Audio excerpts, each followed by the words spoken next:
Factory के पास खड़े हो और उसकी चिमनी से धुआं निकलने की जगह उस धुएं से ही बिल्डिंग ब्लॉक्स बन रहे हैं, फ्यूल, इवन फिजी ड्रिंक्स। है, sounds like magic, right? Exactly.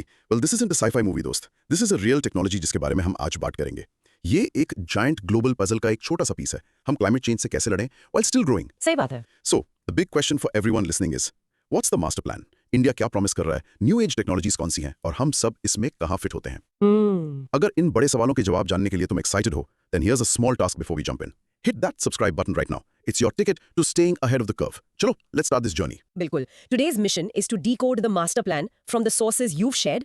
We have a detailed learning map. Okay, what's on it? First, हम देखेंगे what exactly is carbon capture technology. Right. Second, we'll trace India's big promises, मतलब Paris Agreement से लेकर COP26 summit तक. Okay, Paris to Glasgow, got it. Third, we'll dive into electric vehicles, यानी EVs, and see how they really cut down emissions. A very hot topic. हाँ. Fourth, we'll go back to basics with global warming and the first major treaty, the Kyoto Protocol. The foundation. Fifth, we'll analyze the major outcomes of the big COP26 meeting in Glasgow. Sixth, we'll explore the super ambitious Green Grid Initiative. Oh, the one sun, one grid idea. Wahi. Seventh, we'll look at the ground reality, how climate change is impacting India's Himalayan and coastal state. बहुत जरूरी है ये. And finally, we'll tackle a tricky topic, carbon credits and उनका future कैसा दिखता है. That's a packed agenda. तो चलो शुरू करते हैं. Let's unpack this. Okay, so first things first. Topic 1. Carbon capture, utilization and storage. CCUS. Tackling industrial emissions with advanced technology. Heading. CCUS, turning pollution into a product. So what is CCUS? Basically, ये एक integrated 3-step process है. इसे ऐसे सोचो. Catch, use and store. Catch, use and store. Simple. हाँ. Step 1 है carbon capture, जहां आप CO2 को बड़े सोर्सेज जैसे पावर प्लांट्स या स्टील फैक्ट्री से पकड़ लेते हो before it enters the atmosphere. Right. Step 2 है यूटिलाइजेशन. यहां आप थोड़ा क्रिएटिव होते हो और उस कैप्चर्ड CO2 को यूजफुल प्रोडक्ट्स में बदल देते हो, जैसे सिंथेटिक फ्यूल्स, कंक्रीट या इवन प्लास्टिक्स. अच्छा. और स्टेप 3 है स्टोरेज. अगर आप उसे यूज नहीं कर सकते तो you store it permanently deep underground in geological formations. Simple right? Catch, use, store. Exactly. And ये सिर्फ थ्योरी नहीं है. इसका एक क्लासिक रियल वर्ल्ड एग्जांपल है नॉर्वे का Sleipner project. Oh right. For years वो लोग हर साल लगभग 1 मिलियन टन CO2 कैप्चर कर रहे हैं अपने नेचुरल गैस ऑपरेशन से. 1 मिलियन टन्स. हाँ, और उसे नॉर्थ सी के नीचे सेफली स्टोर कर रहे हैं. सोचो जरा, that's like taking hundreds of thousands of cars off the road every single year. Wow. It proves कि large scale long term storage possible है. So we know the technology works. हम सब जानते हैं कि इंडिया का लॉन्ग टर्म गोल है 2070 तक नेट जीरो एमिशंस अचीव करना. But here's the catch. The catch to abate sectors. Hard to abate. Yes. मतलब थोड़ा सोच लो. We can't just shut down our steel, cement and chemical industries. वो हमारी development की backbone है. ट्रू. बट वो massive इमिटर्स भी हैं. इन सेक्टर्स के लिए इमिशंस रिड्यूस करना एक्सट्रीमली डिफिकल्ट और एक्सपेंसिव है. CCUS offers a lifeline एक तरह से, a way to decarbonize without deindustrializing. Okay, so let's talk potential. The sources point to 4 huge roles for CCUS in India. First is industrial decarbonization. ये take cement और steel plant से emissions को मतलब 85-95% तक कम कर सकता है. That's massive. हाँ. For instance Tata steel Jamshedpur में एक पायलट CCUS प्लांट चला रहा है. उनका एम है 5 मिलियन टन CO2 कैप्चर करना. ACC सीमेंट भी इसमें आ रहा है. So heavy इंडस्ट्री के लिए तो ये गेम चेंजर है. Right? The second role is power sector transformation. अच्छा. India still relies heavily on coal power. अब सारे एग्जिस्टिंग प्लांट्स को ओवरनाइट बंद करना ये फीजिबल नहीं है. नहीं, बिल्कुल नहीं. CCUS allows us कि हम उन्हें रेट्रोफिट करें to capture their emissions. NTPC अपने विंध्याचल प्लांट में ये टेस्ट कर रहा है. ये एक pragmatic bridge है to a cleaner energy future. Third, and this is where it gets really interesting for a developing country, is economic opportunities. पैसा? हाँ, CCUS एक massive new market create कर रहा है. Globally 2030 तक $1 trillion की मार्केट हो सकती है. कंपनीज कार्बन क्रेडिट्स बेचकर या CO2 को वैल्यूएबल प्रोडक्ट्स में कन्वर्ट करके पैसा कमा सकती हैं. राइट. जिस लोग रिलायंस इंडस्ट्रीज वो स्पेस में 75,000 करोड़ रुपए इन्वेस्ट कर रहे हैं, focusing heavily on utilisation. And fourth, it's about climate targets achievement. Simple math है. Okay. The International Energy Agency IEA कहता है कि to meet our global climate goals, आगे जाके दुनिया को 2050 तक 7.6 billion ton CO2 annually capture करना होगा. 7.6 बिलियन. हाँ, विदाउट CCUS पेरिस एग्रीमेंट के टारगेट्स हिट करना मतलब ऑलमोस्ट इम्पॉसिबल है. It's a necessary piece of the puzzle. But it's not all easy. Challenges भी हैं. The biggest one is high cost. ये टेक्नोलॉजी अभी भी बहुत एक्सपेंसिव है. True. And beyond cost there is a lack of a clear regulatory framework. जैसे for example, अगर आप CO2 को 100 साल के लिए अंडरग्राउंड स्टोर करते हो तो उसकी सेफ्टी के लिए लायबल कौन है? Who owns that underground space? We don't have clear laws for this yet. That's a big question. फिर है इंफ्रास्ट्रक्चर नीड्स. आपको कैप्चर्ड CO2 को ट्रांसपोर्ट करने के लिए पाइपलाइंस का नेटवर्क चाहिए और suitable verified sites for storage. वो इंफ्रास्ट्रक्चर इंडिया में अभी बहुत लिमिटेड है. And finally there is public perception. लोगों को हमेशा लीकेज का डर रहता है ना. बिल्कुल. Building public trust that this can be done safely is a major hurdle. So what does this all mean? CCUS कोई सिल्वर बुलेट नहीं है। Right. ये अकेले क्लाइमेट चेंज नहीं रोक सकता, but it is an absolutely critical tool, specially for a country like India. और India के लिए ट्रू ब्रेक थ्रू शायद स्टोरेज नहीं बल्कि यूटिलाइजेशन हो सकता है। मतलब CO2 को यूज करना। हाँ, turning CO2 into a revenue stream जैसे रिलायंस प्लान कर रहा है could be the key to overcoming the cost barrier. It makes it a market solution, not just a climate solution. अच्छा, एक सवाल है। You mentioned different types of capture in the sources, post combustion, pre combustion और direct air capture. In simple terms, क्या फर्क है? Good question. देखो, post combustion सबसे कॉमन है। आप फ्यूल को जलने देते हो और फिर एग्जॉस्ट फ्यूम से CO2 को क्लीन करते हो। Okay, प्री कंबशन में आप फ्यूल को जलाने से पहले प्रोसेस करके CO2 अलग कर देते हो। I see. और डायरेक्ट एयर कैप्चर सबसे फ्यूचरिस्टिक है। ये एक जायंट वैक्यूम क्लीनर जैसा है जो CO2 को सीधे हवा से ही खींच लेता है, याद रखना। तो जो एग्जिस्टिंग प्लांट्स हैं जैसे NTPC विंध्याचल, उनके लिए आसान क्या है? उनके लिए पोस्ट कंबशन ही एक प्रैक्टिकल ऑप्शन है। आप इसे एक एग्जिस्टिंग चिमनी पर रिट्रोफिट कर सकते हो। प्री कंबशन के लिए यूजुअली पूरा नया प्लांट डिजाइन करना पड़ता है। You talked about the public's fear of leakage. क्या ये सच में एक बड़ा रिस्क है? देखो, रिस्क लो है अगर अच्छे से किया जाए। स्लाइपनर प्रोजेक्ट डेकेड्स से CO2 को सेफली स्टोर कर रहा है। लेकिन लो रिस्क नो रिस्क नहीं होता, इसलिए स्ट्रिक्ट मॉनिटरिंग और ट्रांसपेरेंट रेगुलेशंस नॉन नेगोशिएबल हैं पब्लिक ट्रस्ट बिल्ड करने के लिए। The economic opportunity part is fascinating. So, Reliance's plan is not just to bury CO2 but to make money from it. Exactly वो CO2 को waste नहीं बल्कि एक raw material की तरह देखते हैं। अच्छा, वो इसे यूज करके स्पेशलिटी केमिकल्स और दूसरे प्रोडक्ट्स बनाना चाहते हैं। अगर वो सक्सीड करते हैं तो वो एक सर्कुलर कार्बन इकोनॉमी बना सकते हैं। ये सोच में एक बहुत बड़ा शिफ्ट है। and what about the cost? क्या ये कभी सस्ता होगा? जैसे कोई भी टेक्नोलॉजी स्केल और इनोवेशन के साथ कॉस्ट नीचे आते हैं। Right. जैसे सोलर पैनल्स। हाँ बिल्कुल, एक टाइम पे सोलर पैनल्स बहुत महंगे थे। Strong policy support, carbon pricing और R&D के साथ CCUS के कॉस्ट्स भी गिरेंगे। गोल ये है कि इसे एक स्टैंडर्ड अफोर्डेबल इंडस्ट्रियल प्रोसेस बनाया जाए। Okay, now pause and practice saying this part aloud. CCUS involves 3 stages: carbon capture, utilization, and storage, and is critical for decarbonizing hard-to-abate sectors like steel and cement. Rehearse this. So, in short, CCUS is a key technology for India to bridge the gap between industrial growth and its net zero goals, but it faces major cost and policy hurdles that need to be solved. Exactly. Okay, next topic. India's climate commitments from Paris to COP26. Tracing India's growing climate ambition on the global stage, heading India's climate promise from Paris to Glasgow.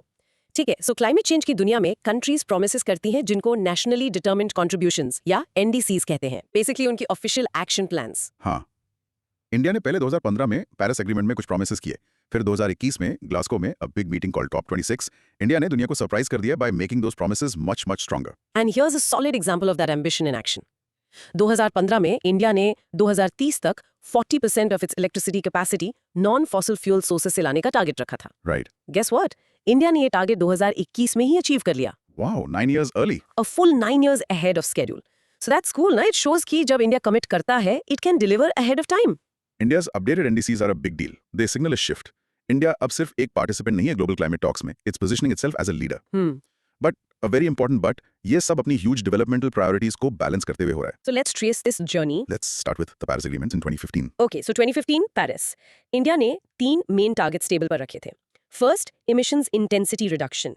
अपने GDP की emissions intensity को 2030 तक 2005 के level से 33-35% कम करना। Okay, we'll break that down in a bit. Second, non fossil fuel capacity, वो 40% target जिसके बारे में हमने अभी बात की। Right. And third, creating a carbon sink to create an additional carbon sink of 2.5 to 3 billion tons of CO2 equivalent through more forests and tree cover.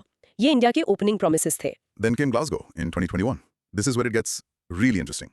India ने अपनी पंचअमृत स्ट्रेटजी अनाउंस की, 5 nectar elements. 5 big promises. First, एक बहुत बड़ा net zero by 2070 का target. पहली बार India ने एक डेट दी। Second, 2030 तक 500 gigawatt of non-fossil fuel capacity हासिल करना. This is an enormous jump. 500 gigawatt, huge. Third, 2030 तक 50% of its electricity from renewable से लाना. Okay, Fourth, emissions intensity target को 35% से बढ़ाकर 45% reduction करना. And fifth, 2030 तक एक massive 1 billion tons of CO2 emissions cut करना. और 2022 में ये बोल्ड अनाउंसमेंट्स ऑफिशियल हो गए। So if you compare, emissions intensity target 33-35% से 45% हो गया। Right. Non fossil fuel electricity target 40% से 50% हो गया, लेकिन कार्बन सिंक टारगेट वही रहा, and that's an area where we are currently lagging a bit. सही। और ये सिर्फ पेपर पे टारगेट्स नहीं है, इंडिया ने बड़े इनिशिएटिव्स लॉन्च किए हैं। जैसे द नेशनल सोलर मिशन ने इंडिया को एक सोलर सुपर पावर बना दिया है। इंडिया ने इंटरनेशनल सोलर अलायंस ISA को को-फाउंड भी किया। फिर है लाइफस्टाइल फॉर एनवायरनमेंट मूवमेंट, जिसे UN ने भी बैक किया है। On the ground there are specific policies too. Transport sector में 30% ईवी पेनिट्रेशन का टारगेट है। इंडस्ट्रीज के लिए पैड स्कीम है। सो ये सब रियल एक्शंस हैं जो हमें गोल्स की तरफ ले जा रहे हैं। India's journey from Paris to Glasgow shows a clear arc of proactive leadership. Life movement जैसे कॉन्सेप्ट्स इंट्रोड्यूस करके इंडिया सिर्फ ये नहीं बता रहा है कि उसकी गवर्नमेंट क्या करेगी, बल्कि ये कि उसके 1.4 बिलियन सिटीजंस क्या कर सकते हैं। It positions India as a responsible global climate actor. Acha, you mentioned emissions intensity. Can you explain that in a really simple way? आसान भाषा में it's about how cleanly you are growing. ये measure करता है कि आप अपने GDP के हर रुपए के लिए कितना ग्रीन हाउस गैस एमिट करते हैं। I see. सो अपनी एमिशंस इंटेंसिटी कम करने का मतलब है कि आपकी इकोनॉमिक ग्रोथ ग्रीनर और मोर एफिशिएंट हो रही है। ये जरूरी नहीं कि आपकी टोटल एमिशंस कम हो, लेकिन आप हर कार्बन बक के लिए ज्यादा इकोनॉमिक बैंक दे रहे हो। Samjha? Got it. Of the 5 Panchamrit goals, which one is the most challenging? I would say 500 gigawatt non-fossil capacity का टारगेट incredibly ambitious है। The scale of investment, infrastructure, land और grid upgrades। बहुत ज्यादा है। हाँ, 2030 तक ये अचीव करने के लिए monumental effort लगेगा। It's achievable, but it will require a Herculean effort। और हम कार्बन सिंक टारगेट में पीछे क्यों हैं? Isn't it just about planting more trees? ये उससे बहुत ज्यादा कॉम्प्लेक्स है। सिर्फ पेड़ लगाने की बात नहीं है, ये इंश्योर करना है कि वो सर्वाइव करें और फॉरेस्ट बने। Right. इसमें चैलेंजेस हैं जैसे एक डेंसली पॉपुलेटेड कंट्री में लैंड अवेलेबिलिटी, प्रोजेक्ट इंप्लीमेंटेशन में डिलेज और local community participation. A forest is a complex ecosystem, not just a collection of trees. और ये जो 2017 नेट जीरो टारगेट है, a lot of developed countries 2050 aim कर रहे हैं। इंडिया का टारगेट थोड़ा लेट नहीं है? This is a really important point. India इसे क्लाइमेट जस्टिस के कॉन्टेक्स्ट में फ्रेम करता है। Climate justice. इसे ऐसे समझो, घर में पोल्यूशन 2 लोगों ने फैलाया है, एक ने 100 साल से और एक ने पिछले 10 साल से। साफ सफाई दोनों को करनी है, ये कॉमन रिस्पॉन्सिबिलिटी है। Okay. लेकिन जिसने 100 साल तक गंदगी की, उसकी जिम्मेदारी ज्यादा है। ये डिफरेंशिएटेड रिस्पॉन्सिबिलिटी है। CBDR principle. Exactly. Developed countries ने एक सेंचुरी से ज्यादा पोल्यूट किया है। इंडिया एक डेवलपिंग कंट्री है जिसे अभी भी ग्रो करने के लिए कार्बन स्पेस चाहिए। इसलिए 2070 का टारगेट रियलिस्टिक और फेयर माना जाता है, जो क्लाइमेट एक्शन को डेवलपमेंट नीड्स के साथ बैलेंस करता है। Can you give me a practical, everyday example of the life movement? बिल्कुल, ये छोटी कॉन्शियस चॉइसेस के बारे में है। मेट्रो लेना instead of driving, single use plastic से बचने के लिए क्लॉथ बैग ले जाना, लीकी टैप ठीक करना। या रूम से निकलते वक्त लाइट्स ऑफ करना? हाँ, ये सब छोटे बिहेवियरल चेंजेस हैं जो जब 1 बिलियन लोग करते हैं तो उनका मैसिव इम्पैक्ट होता है। That's the core idea of life. चलो, practice this phrase aloud. India's Panchamrit strategy at COP26 includes achieving net zero by 2070 and installing 500 gigawatts of non-fossil fuel capacity by 2030. Rehearse that? In short, India has massively stepped up its climate ambitions from Paris to Glasgow, establishing itself as a key global player with its 5 Panchamrit goals. Okay, next topic. Electric vehicles, EVs. The role of transport electrification in climate mitigation. Heading: EVs, the silent revolution on our roads. Okay, let's talk about something we see on our roads more and more. EVs. Simple words में ये ऐसी गाड़ियां हैं जो electric Motors पर चलती हैं, powered by rechargeable batteries, बिल्कुल, instead of burning petrol or diesel. Right. एक दो clear example, let's take a regular petrol SUV. वो हर किलोमीटर के लिए लगभग 120 ग्राम CO2 इमिट करती है। ओके, अब इसे एक पॉपुलर इंडियन ईवी जैसे टाटा नेक्सॉन ईवी से कंपेयर करो। At the point of use it emits 0 grams of CO2 per kilometer, zero tailpipe emissions. Zero. थोड़ा सोच लो, that's not a small reduction, it's a complete elimination of pollution at the source. Here's a startling fact from the IES 2023 data. Transport sector is responsible for about 23% of total energy-related CO2 emissions. Almost a quarter. हाँ, a huge chunk. इसलिए EVs में shift करना सिर्फ एक cool trend नहीं है. It's a crucial strategy for meeting the Paris Agreement goals और India के 2017 net zero target के लिए. The science seems simple. No fuel is being burnt, so there's no smoke. But it's more profound than that. The entire process, मतलब energy को motion में convert करने का process, fundamentally more efficient है एक EV में. Okay, so the sources list 6 key ways EVs cut emissions. First, सबसे obvious. Zero tailpipe emissions. No exhaust pipe, मतलब no direct release of CO2, NOx और harmful PM 2.5. Second is higher energy efficiency. This is a killer point. एक typical petrol engine, IC, shockingly inefficient है. वो fuel की energy का सिर्फ 30-35% motion में convert करता है. Only 30-35%? Exactly. बाकी सब? Waste as heat. एक electric motor on the other hand is 85-90% efficient. Wow. Come energy में ज्यादा काम. Exactly. थर्ड है इंटीग्रेशन विद रिन्यूएबल एनर्जी. यहाँ मैजिक मल्टीप्लाई होता है. अगर आप अपनी ईवी को सोलर या विंड पावर से चार्ज करते हैं तो इसका overall life cycle emission almost zero हो जाता है. जैसे Delhi's EV policy charging stations को सोलर रूफटॉप से लिंक कर रही है. Smart. What is reduction in fossil fuel dependence. Come petrol diesel की डिमांड, मतलब कम ऑयल निकालना, रिफाइन करना और ट्रांसपोर्ट करना. इससे भी एमिशंस बचते हैं. नीति आयोग कहता है कि 2030 तक EVs could save India up to $60 billion in oil imports. 60 billion, that's huge. Fifth, एक स्मार्ट फीचर है, रीजेनरेटिव ब्रेकिंग. अच्छा. जब आप ईवी में ब्रेक लगाते हैं, काइनेटिक एनर्जी वेस्ट नहीं होती, मोटर एक मिनी जनरेटर की तरह काम करता है और उस एनर्जी को बैटरी को थोड़ा रिचार्ज करने के लिए यूज करता है। स्मार्ट ना? बहुत smart. And sixth is grid decarbonisation synergy. ये एक लॉन्ग टर्म बेनिफिट है। मतलब जैसे जैसे इंडिया का पावर ग्रिड क्लीनर होता जाएगा, मतलब मोर सोलर एंड विंड, ईवीज को चार्ज करने वाली इलेक्ट्रिसिटी भी क्लीनर होती जाएगी। सो आज खरीदी हुई हर ईवी कल ऑटोमेटिकली और ग्रीनर हो जाएगी। Interesting. Beyond emissions there are other big wins too. What are they? First, clear environmental benefits. Norway में 80% से ज्यादा न्यू कार सेल्स ईवीज की हैं। वहां ऑस्लो सिटी में NO2 लेवल्स में 35% की कमी आई है। Cleaner air. Second, lower operating costs. बिजली पेट्रोल से सस्ती है और मूविंग पार्ट्स कम होने से मेंटेनेंस भी कम होता है। Right. Third, energy security. Fourth, better performance. EVs में इंस्टेंट टॉक होता है। मतलब जबरदस्त पिकअप। हाँ, और ये बिल्कुल साइलेंट होती हैं, सो लेस नॉइज पोल्यूशन। और a big one for India, job creation. हाँ बिल्कुल, the EV ecosystem, battery manufacturing, charging infrastructure is creating new high-tech jobs.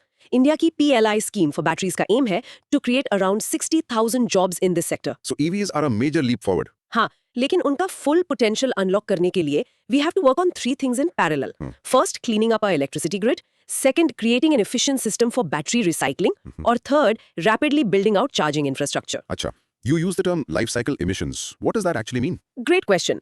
इसका मतलब है कि आप टोटल इमिशंस देखते हो from cradle to grave. Cradle to grave. मतलब गाड़ी के बनने से लेकर उसके चलने और आखिर में स्क्रैप होने तक।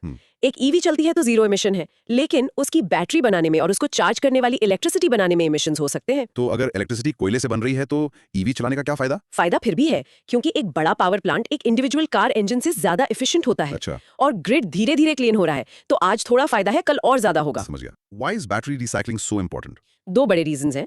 फर्स्ट, बैटरीज में वैल्यूएबल और रेयर मिनरल्स जैसे लिथियम और कोबाल्ट होते हैं। उन्हें रिसाइकिल करने से हमें नए मिनरल्स माइन नहीं करने पड़ेंगे। जिससे एनवायरमेंटल डैमेज कम होगा। एग्जैक्टली। सेकंड, ये हजार्डस मटेरियल्स को लैंडफिल्स में जाने से रोकता है। A circular economy for batteries is crucial. How exactly does regenerative braking work in a super simple analogy? Imagine करो, जब तुम साइकिल पर ब्रेक लगाते हो तो एनर्जी हीट में वेस्ट हो जाती है। Right. रीजेनरेटिव ब्रेकिंग उस एनर्जी को पकड़कर वापस बैटरी में डाल देता है, जैसे एक छोटा जनरेटर जो ब्रेक लगाने पर ऑन हो जाता है। You mentioned Norway is a huge success story. How did they do it? Strong and consistent government policies. उन्होंने ईवीज पर टैक्स बहुत कम कर दिए, free parking, toll free roads और जबरदस्त चार्जिंग इंफ्रास्ट्रक्चर बनाया। तो उन्होंने पूरा इकोसिस्टम बनाया। Exactly. They made choosing an EV the most logical and beneficial option for the consumer. It's a great lesson. Okay, practice this. EVs offer zero tailpipe emissions and higher energy efficiency, converting 85-90% of energy into motion compared to only 30-35% for petrol engines. Rehearse this part aloud. In short, electric vehicles drastically cut urban air pollution and carbon emissions, but the ultimate green credential depends on building a clean energy grid and a circular battery economy. बिल्कुल सही। Chalo, let's take a step back. Topic 4, global warming and the Kyoto Protocol. Understanding the foundational science and early international response to climate change. Heading, Global Warming 101 and the Kyoto Protocol's legacy. ठीक है, global warming basically धरती का long term heating है due to human activities. Primarily fossil fuel burning. हाँ, and the Kyoto protocol जो 1997 में sign हुआ was the world's first major international treaty that set binding targets for developed countries to reduce their greenhouse gas emissions. And the effect of global warming is not something in the future, it's here and now. The World Meteorological Organization ने report किया कि 2024 में global average temperatures ने temporarily 1.5 degree Celsius warming limit को breach कर दिया। Breach कर दिया। हाँ, 1.55 degree Celsius above pre industrial levels. ये 1.5 डिग्रीज का नंबर एक क्रिटिकल गार्ड रेल है हमारे प्लेनेट के लिए, and we are already bumping up against it. This is a real-time red alert. Global warming is arguably the single biggest environmental challenge of our time. To understand where we are today, हमें ये समझना होगा कि ये सब शुरू कहाँ से हुआ। Right, let's look at the effects of warming. इसके असर 3 लेवल्स पर होते हैं। First, rising temperatures. ये सिर्फ गर्म दिनों की बात नहीं है, इससे हीट वेव्स और इंटेंस हो जाती हैं। ग्लेशियर्स मेल्ट होते हैं। हाँ, और पोलर आइस कैप्स पिघल रहे हैं, जिससे ग्लोबल सी लेवल 1880 से 8-9 इंचेस बढ़ चुका है। सेकंड है क्लाइमेट सिस्टम डिसरप्शन। पूरा वेदर सिस्टम डिसरप्ट हो जाता है। रेनफॉल पैटर्न्स इरेटिक हो गए हैं, कहीं बाढ़, कहीं सूखा। साइक्लोन्स और हरिकेन्स ज्यादा पावरफुल हो गए हैं। And third, socio economic impacts. Agriculture पे असर पड़ता है, जिससे फूड सिक्योरिटी को खतरा है। और कोस्टल एरियाज में रहने वाले लोग डिस्प्लेस हो रहे हैं। They are becoming the world's first climate refugees. So, 1997 में the world tried to do something with the Kyoto Protocol. It was groundbreaking because it introduced 3 flexible market-based mechanisms. ये बहुत important है। First was the Clean Development Mechanism, CDM. Okay, what was that? इसके तहत एक developed country किसी developing country में जैसे India एक एमिशन रिडक्शन प्रोजेक्ट मानो एक सोलर प्लांट फंड कर सकती थी। डेवलप्ड कंट्री को कार्बन क्रेडिट्स मिलते थे और डेवलपिंग कंट्री को टेक्नोलॉजी और investment, a win win. Second was Joint Implementation, JI. ये एक CDM जैसा ही था, लेकिन 2 डेवलप्ड कंट्रीज के बीच होता था। Right. And third was international emissions trading. इसने एक कार्बन मार्केट बनाई। जिस देश ने अपने टारगेट से ज्यादा एमिशन कम किया, वो अपने एक्स्ट्रा क्रेडिट्स उस देश को बेच सकता था जो अपना टारगेट पूरा नहीं कर पाया। The Kyoto Protocol kick-started a lot of national policies. Countries ने carbon taxes, renewable energy promotion और एनर्जी एफिशिएंट टेक्नोलॉजीज पर जोर देना शुरू किया। It established the framework for international cooperation. हाँ, जिसमें डेवलप्ड नेशंस से डेवलपिंग नेशंस को फाइनेंशियल और टेक्नोलॉजिकल सपोर्ट देने की अपेक्षा की गई। The Kyoto Protocol Foundation था। It wasn't perfect, but today's Paris Agreement और सारी COP meetings उसी फाउंडेशन पर बनी हैं। It taught the world that global cooperation is possible. And now experts say कि 1.5 डिग्री सी टारगेट के लिए ग्लोबल emissions को 2025 से पहले पीक करना होगा। The clock is ticking. A key feature of the Kyoto Protocol was कि उसमें बाइंडिंग टारगेट सिर्फ डेवलप्ड कंट्रीज के लिए थे। ऐसा क्यों? ये Common but Differentiated Responsibilities (CBDR) principle पर बेस था। Right, the CBDR principle. The logic was कि historically developed countries green house gases के लिए ज्यादा रिस्पॉन्सिबल हैं। उन्होंने एक सेंचुरी से ज्यादा इंडस्ट्रियलाइज किया है, तो उनकी प्राइमरी रिस्पॉन्सिबिलिटी थी to lead the clean up. What was the tangible benefit of the CDM for India? India CDM projects का एक मेजर हब बन गया था। Hundreds of wind farms, biomass plants और waste to energy projects CDM के through fund हुए। So we got investment and technology? हाँ, billions of dollars in investment और latest green technology मिली। So was the Kyoto Protocol ultimately a success or a failure? Mixed results थे। ये एक success था क्योंकि इसने क्लाइमेट चेंज को ग्लोबल एजेंडा पर लाया। बट इसका ओवरऑल एनवायरमेंटल इम्पैक्ट लिमिटेड रहा, मेनली क्योंकि दुनिया का सबसे बड़ा emitter at the time the USA ने इसे कभी रैटिफाई नहीं किया। But it was a critical first step. You said the sea level has risen by 8-9 inches. That doesn't sound like a lot. इतना बड़ा इशू क्यों है? थोड़ा सोच लो, 8 इंच का एवरेज राइज का मतलब है कि स्टॉर्म सर्जेस और हाई टाइड्स अब बहुत अंदर तक आते हैं। Oh, fundamentally different from the Kyoto Protocol. सबसे बड़ा फर्क अप्रोच का है। क्योटो टॉप डाउन था, जहां टारगेट सेट किए गए थे। Okay. Paris agreement bottom up है। हर देश डेवलप्ड और डेवलपिंग अपने अपने टारगेट्स एनडीसीज लेकर आता है। ये एक यूनिवर्सल एग्रीमेंट है। Practice saying this. The Kyoto Protocol, based on the principle of CBDR, introduced 3 flexible mechanisms: the Clean Development Mechanism (CDM), Joint Implementation (JI), and Emissions Trading (Rehearse). In short, global warming is causing severe, observable disruptions, and the Kyoto Protocol was the foundational international treaty that created the first ever rulebook and market mechanisms to combat it. Perfect. Okay, let's fast forward to 2021. Topic 5. Major outcomes of COP26. Analyzing the key agreements and commitments from the Glasgow Climate Pact. Heading: What did the world agree on at COP26 Glasgow? ठीक है? So COP26, 26th Conference of the Parties, was a massive climate summit in Glasgow. इसका main outcome था Glasgow climate pact, जिसमें कई important new commitments किए गए। Especially on the future of coal and on climate finance. And something historic happened there. For the very first time in any COP agreement, final text में explicitly fossil fuels का जिक्र हुआ। पहली बार। हाँ, it called on countries to begin the phasing down of unabated coal power and to phase out inefficient fossil fuel subsidies. सिर्फ कोल और fossil fuel जैसे शब्दों को फाइनल एग्रीमेंट में लाना एक बहुत बड़ी डिप्लोमेटिक जीत थी। COP26 एक pivotal moment था.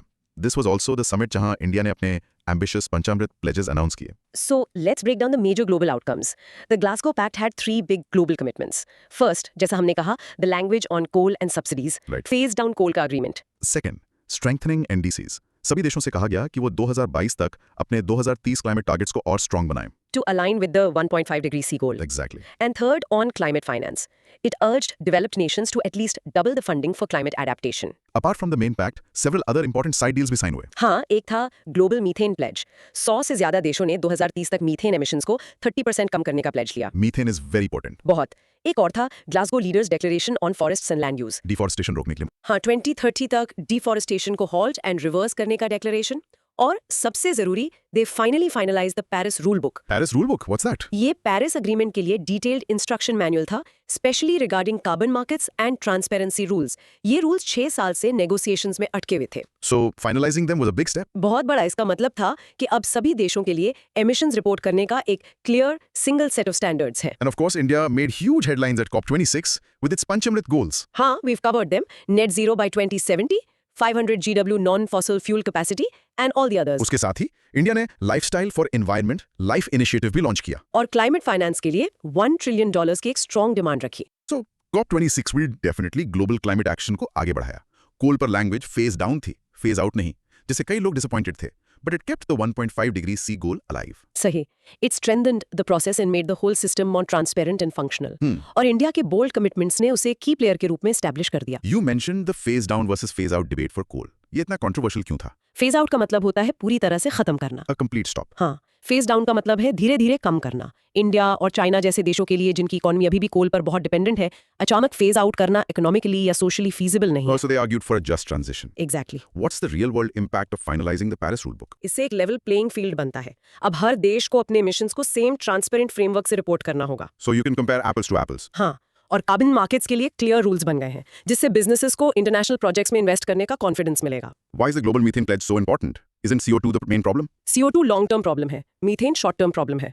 अपने रिलीज के पहले 20 साल में मीथेन में CO2 से 80 गुना ज्यादा वार्मिंग पावर होती है। 80 times. हाँ, इसलिए मीथेन कम करने से हमें वार्मिंग रेट में क्विक रिडक्शन मिल सकता है। On climate finance, are the developed countries actually delivering on their promises? Historically उनका ट्रैक रिकॉर्ड अच्छा नहीं रहा है। The $100 billion promise. हाँ, उन्होंने 2009 में $100 बिलियन पर ईयर का प्रॉमिस किया था बाय 2020, जो अब तक पूरा नहीं हुआ है। ये क्लाइमेट टॉक्स में एक बहुत बड़ा पॉइंट ऑफ मिसट्रस्ट है। How was India's LIFE initiative received globally? It was actually received very well. UN ने भी इसको एंडोर्स किया। इसकी पावर ये है कि ये क्लाइमेट एक्शन की रिस्पॉन्सिबिलिटी सिर्फ गवर्नमेंट से इंडिविजुअल्स और कम्युनिटीज पर शिफ्ट करता है। It's a behavioral change model. हाँ, and many countries found that appealing. Chalo, practice करें. Key outcomes of COP26 were the Glasgow Climate Pact, which called for a phase down of coal, the Global Methane Pledge, and the finalization of the Paris Rulebook. Rehearse now. In short, COP26 kept the 1.5 degree C goal within reach by strengthening climate targets and finalizing the rules for carbon markets, with India emerging as a major voice with its punch-rimmed commitments. Exactly. Okay, next topic, a very ambitious one. Green Grid Initiative, GGI. Connecting the world with a single unified clean energy grid. Heading, One Sun, One World, One Grid, the GGI vision. Okay, this next one is a truly audacious idea. The Green Grid Initiative or GGI का aim है to create a single interconnected global grid for green energy. Basically अलग-अलग देशों के power grids को आपस में जोड़ना। हाँ, ताकि renewable energy, especially solar power, को आसानी से एक देश से दूसरे देश तक भेजा जा सके. The core concept is the sun never sets. Right? थोड़ा सोच लो, जब इंडिया में रात है, the sun is shining brightly in the Americas. Okay. अगर हमारे इलेक्ट्रिसिटी ग्रिड्स कनेक्टेड हैं, तो इंडिया अमेरिका से सोलर पावर इंपोर्ट कर सकता है रात में, और जब वहां रात हो तो हम उन्हें दे सकते हैं। So continuous 24/7 clean power for the entire planet. यही विजन है। ये ग्रैंड विजन ओरिजिनली इंडिया ने one sun, one world, one grid या OSOWG के नाम से चैंपियन किया था। COP26 में this vision got a huge boost जब ये एक सिमिलर यूके इनिशिएटिव के साथ मर्ज हो गया to launch the global green grids initiative, The seed for this idea was planted in the International Solar Alliance (ISA). Which India co-founded. हाँ, initially focus सिर्फ solar rich countries को connect करने पर था, but the vision quickly expanded और India, UK और ISA की partnership ने इसे GGI OSOWG का कॉम्प्रिहेंसिव फ्रेमवर्क बना दिया। So what is this initiative trying to achieve? Three main purposes. First, global energy integration. Goal है रीजनल पावर सिस्टम्स को कॉन्टिनेंट्स के अक्रॉस जोड़कर एक ग्लोबल ग्रिड बनाना, जिससे cross border renewable energy trade बढ़ेगा। Second is climate action and energy access. ये initiative directly Paris agreement के गोल्स अचीव करने में मदद करता है. और 2030 तक सभी को affordable, reliable and clean energy provide करना भी इसका एक टारगेट है। And third, it provides a financial and technical framework. इस ग्रिड को बनाने में मैसिव इन्वेस्टमेंट लगेगा. कितना? An estimated $600 billion by 2030 and $1 trillion by 2040. Wow. GGI इसके लिए टेक्निकल कोऑपरेशन और फाइनेंशियल मैकेनिज्म्स क्रिएट करने का एम रखता है. और ये सिर्फ एक पेपर पर ड्रीम नहीं है, हम इसके छोटे वर्जन्स ऑलरेडी एक्शन में देख सकते हैं। India Nepal power exchange agreement एक ग्रेट एग्जांपल है, जहां हम इलेक्ट्रिसिटी ट्रेड करते हैं. हाँ, working groups have been set up under GGI to study the feasibility of larger grid interconnectors. So GGI is a truly transformative approach. It has the potential to rewire the entire global energy system. It's one of the most ambitious climate solutions on the table today. Building a global electricity grid sounds incredibly complex. What's the single biggest technical challenge? सबसे बड़ा challenge है synchronisation. Synchronization. हाँ, हर देश का grid एक specific frequency और technical standard पर काम करता है। उन्हें जोड़ना एक मैसिव इंजीनियरिंग प्रॉब्लम है। आपको सोफिस्टिकेटेड टेक्नोलॉजी जैसे high voltage direct current HVDC links चाहिए to connect asynchronous grids. And what about the political challenges? Countries might be wary of depending on others for electricity. You're right.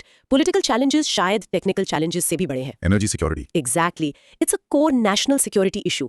इसके लिए देशों के बीच immense trust चाहिए. Strong international agreements on data sharing, pricing and dispute resolution are needed. Why is it called GGI OSOWG? क्योंकि ये दो initiatives का merger है। OSOWG इंडिया का विजन था, GGI यूके का। और COP26 में they joined forces. Yes, इसीलिए फुल नेम उस पार्टनरशिप को रिफ्लेक्ट करता है। If this happens, would the cost of energy go up or down? Long term में कॉस्ट कम होना चाहिए। ग्रिड हमें पावर वहां से सोर्स करने देगा जहां वो सबसे सस्ती बन रही है, जैसे डेजर्ट एरियाज में सोलर पावर बहुत सस्ती होती है। So overall efficiency बढ़ेगी. Right. You mentioned the India-Nepal power exchange. How does that benefit Nepal? Nepal में मैसिव हाइड्रो पावर पोटेंशियल है, उनकी जरूरत से कहीं ज्यादा। Okay. जब उनके पास एक्स्ट्रा इलेक्ट्रिसिटी होती है, वो इंडिया को बेच सकते हैं, रेवेन्यू अर्न कर सकते हैं, और जब उन्हें जरूरत होती है, वो हमसे खरीद सकते हैं। इससे एक सिम्बियोटिक एनर्जी रिलेशनशिप बनता है जो दोनों इकोनॉमीज को बेनिफिट करता है। Okay, practice this line.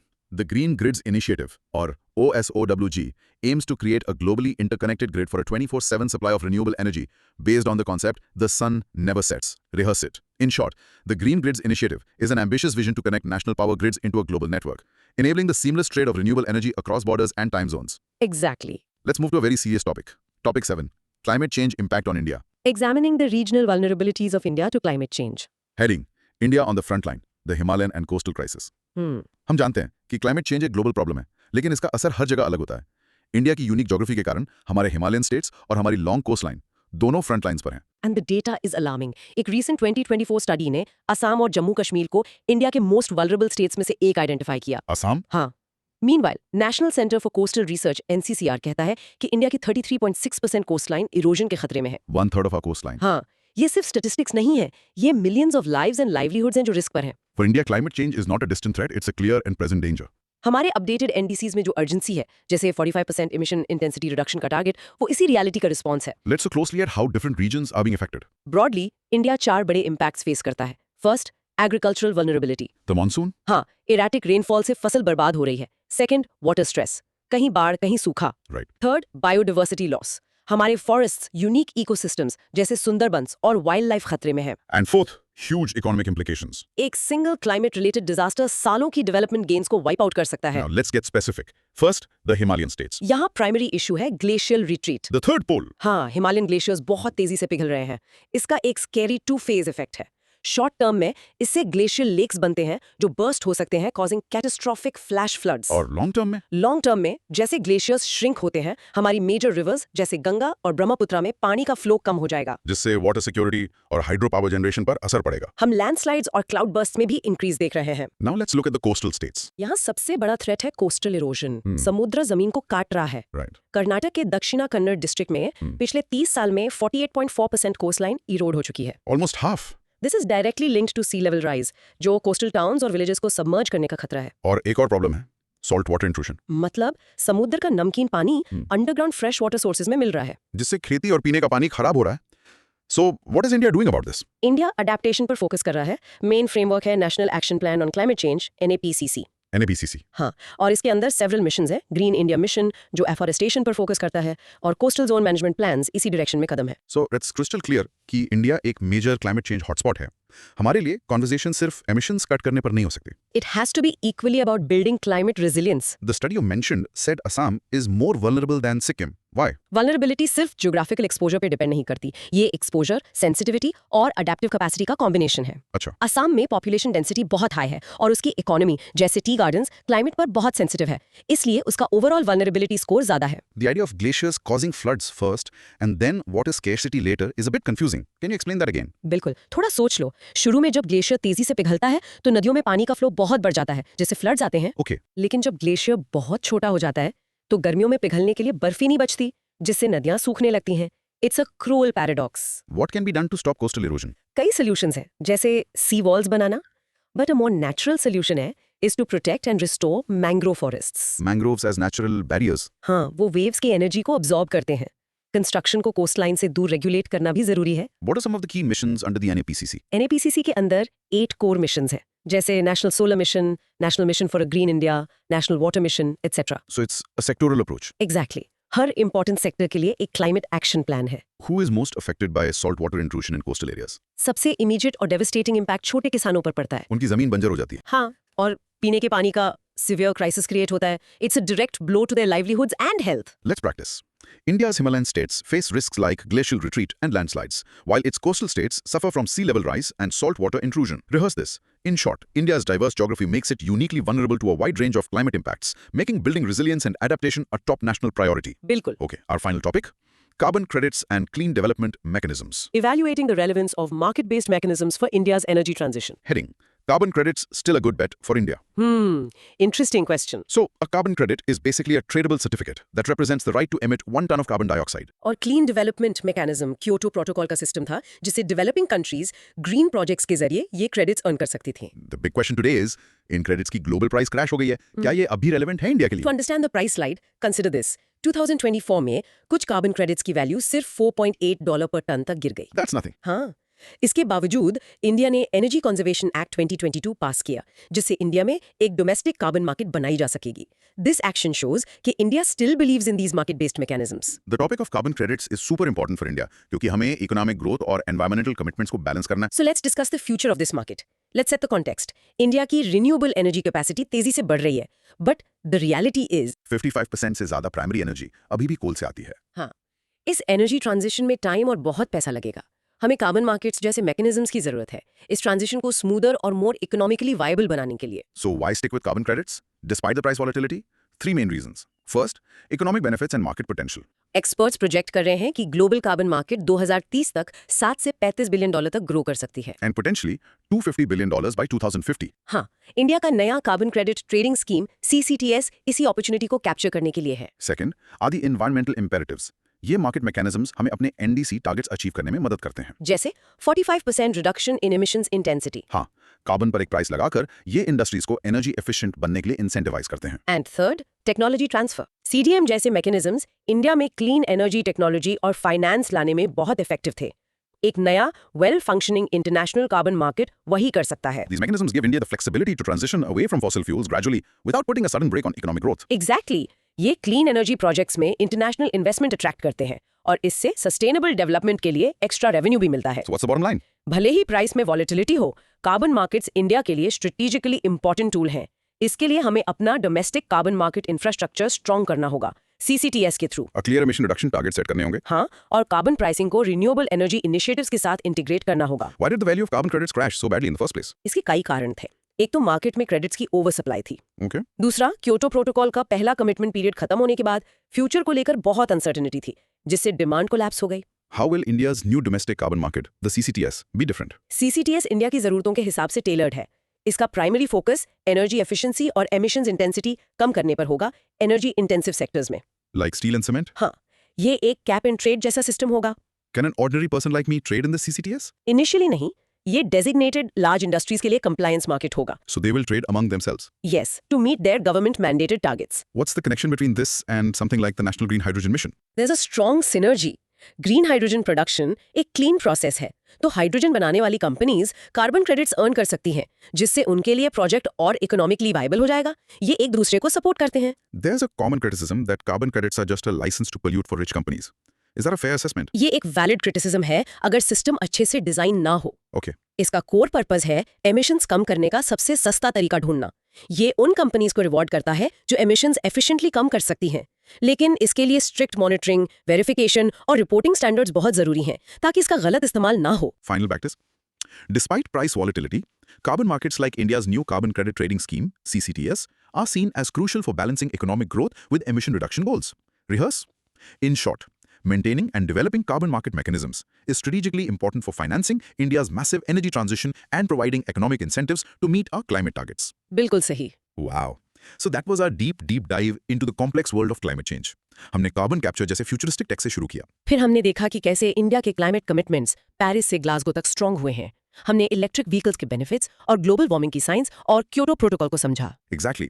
हमने COP26 के मेजर आउटकम्स जैसे कोल को फेज डाउन करने की बात और ग्रीन ग्रिड इनिशिएटिव के एम्बिशियस विजन को भी एक्सप्लोर किया. और आखिर में हमने देखा कि क्लाइमेट चेंज का इंडिया के हिमालयन और कोस्टल स्टेट्स पर क्या असर पड़ रहा है और कैसे कार्बन क्रेडिट्स अब भी इंडिया के फ्यूचर एनर्जी प्लान्स के लिए इंपॉर्टेंट है. तो इस पूरी चर्चा से एक बात साफ है, क्लाइमेट चेंज एक कॉम्प्लेक्स चैलेंज है. लेकिन अच्छी खबर ये है कि इससे लड़ने के लिए हमारे पास टेक्नोलॉजी, पॉलिसी और ग्लोबल कोऑपरेशन जैसे पावरफुल टूल्स हैं. अब to make sure all this information sticks, ask yourself these 6 questions. 1. CCUS के 3 स्टेजेस क्या हैं? बताओ. 2. इंडिया के पंचामृत कमिटमेंट्स में से कोई 3 बताओ. 3. EVs इंटरनल कंबशन इंजन से ज्यादा एफिशिएंट क्यों हैं? 4. क्योटो प्रोटोकॉल का CDM मैकेनिज्म कैसे काम करता है, समझाओ. 5. COP26 का सबसे इंपॉर्टेंट आउटकम क्या था और क्यों? 6. One sun one world one grid का कॉन्सेप्ट क्या है? And now here's a small challenge for you. इनमें से किसी एक टॉपिक को, मानो इलेक्ट्रिक व्हीकल्स, चुनो और 2 मिनट में अपने किसी दोस्त या फैमिली मेंबर को समझाने की कोशिश करो. देखो कि आप कितने क्लियर तरीके से समझा पाते हो. It's the best way to test your own understanding. Good challenge. अगर आपको इस तरह के डीप एनालिसिस पसंद है and you want to continue on this journey of knowledge with us, तो please make sure you subscribe to the channel और नीचे कमेंट करके बताओ what's the next big topic you want us to unpack. We read every single comment. मिलते हैं अगले session में.